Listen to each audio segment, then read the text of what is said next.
Well, I have the pleasure of having one of our customers on today. Anel Sanchez, welcome to the show, sir. Hey, thank you for having me. When did you start thinking about buying land? When did that come into the process for you? So I've always wanted land, and I have other properties, but not other properties where I'm going to retire at. So it's always been in the back of my mind, since, even in my early 20s. But I'd never really found the right spot. And as I traveled, I saw different areas and different demographics of, culture and whatnot.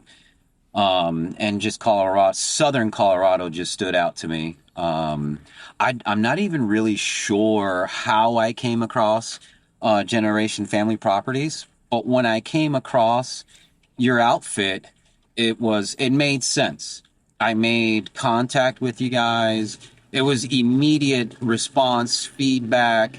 Everything was, open. Any questions that I had was answered like within the day. And that's something that you don't see a lot of. So your sense of urgency within your company culture was very refreshing, made me feel very comfortable, you know. And also with that same token, we still did our own legwork, because every county across the country, they have their own regulations and permit processes and whatnot, and that's Yep. something that most people don't understand those things. They think you're going to buy a piece of property and you're going to do whatever you want. Well, unfortunately, there's Yeah. there's there's pros and cons to every property. So that Yes. particular Yes. area, it just fit our needs.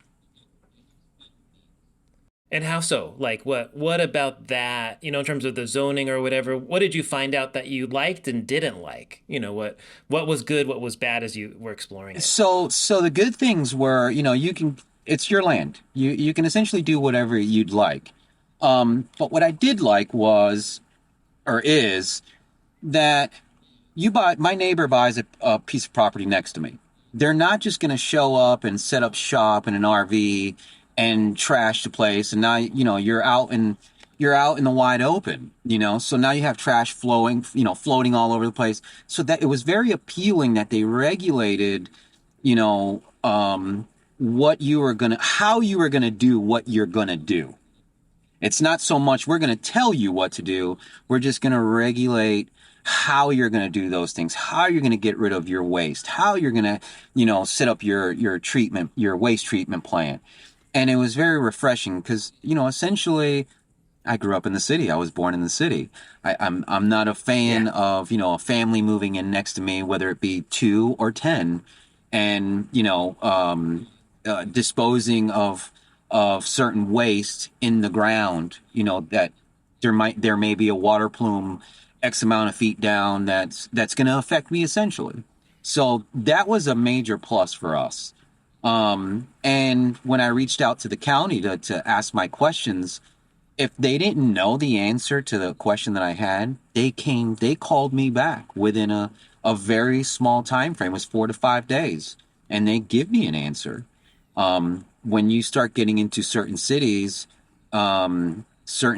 don't, they're just so busy. They're so overwhelmed because of the national growth, the global growth that we have going on, that, they just get lost. And if you're not doing your due diligence, well, unfortunately, they're not doing theirs.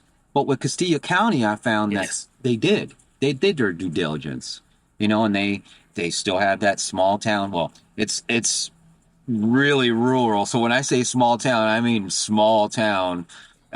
They have that feel and they have that structure, which it's very appealing. When I tell folks often, which I think just hearing you talk, you did a lot of things right. You called. I point out to people that often a lot of the rural counties are only open like Monday through Thursday. And so you got to call when they're open and available because you send an email, they're probably not as likely to answer it. You got to get someone on the phone, which might take you a couple of tries. You might get voicemail. They're probably not great about returning voicemails. So you got to get a hold of someone live, which you did. So congratulations on that. That's awesome. And you ask some good questions, it sounds like, about zoning, and you ask good questions about what can you do and not do with your land, which is so important Yeah, it was in this structure. process. You want to know Um, what kind of structure you can build if you plan on building, your dream home, what the minimum square footages are. You want to know what the water quality is like out there. Can you do a well? Is there, city or county utilities available? Those are all things that, most um, you know, people that are starting out, they don't know to ask those things. But they're very important things to ask because, you're getting a great piece of land, but you also want to be aware of, potential cost impacts while you're building your dream home or cabin or whatever that case is. So it's just you got to do your due diligence. awesome. Yes, always, always. And I know, Anel, sometimes dealing with like a company like ours, so many people that work with us, this is the first time they've ever bought land. So they're not really sure who to trust and that we are trustworthy. Did you do any kind of just outside of, it sounds like we were responsive, we were on top of it and dealing with you. Did you do any other due diligence on us to set yourself at ease that, gosh, this company is legitimate, they're good people, they take care of their clients? Did you do any research on that? So, to be completely honest with you, the extent of my research was with you guys was I read your reviews. And, no one is going to have a perfect, 5-star, 100 out of 100 reviews came out perfect. But I always start there. Being that I already had started building a relationship with Christy, I don't remember her last name off the top of my head, but being that I already started a relationship with her in this venture, it just felt so right that I didn't think and I didn't feel that I needed to go into the next level of research outside of just looking at reviews. And the reviews for me was essentially just to, if there was something that your company had previously failed on, it was just for me to make sure that we didn't do that together.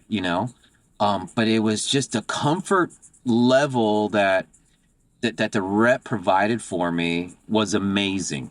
And then when I got handed off to you, when I got handed off, when we were already into the contract phase of things, I didn't get this 10,000 page contract, that I would have had to consider hiring a lawyer. We didn't get into all that. It was very cut and dry, black and white. You didn't have to go through, an engineering degree and all kinds of stuff. You didn't have to go through all that. It was very, black and white. Anyone can understand it.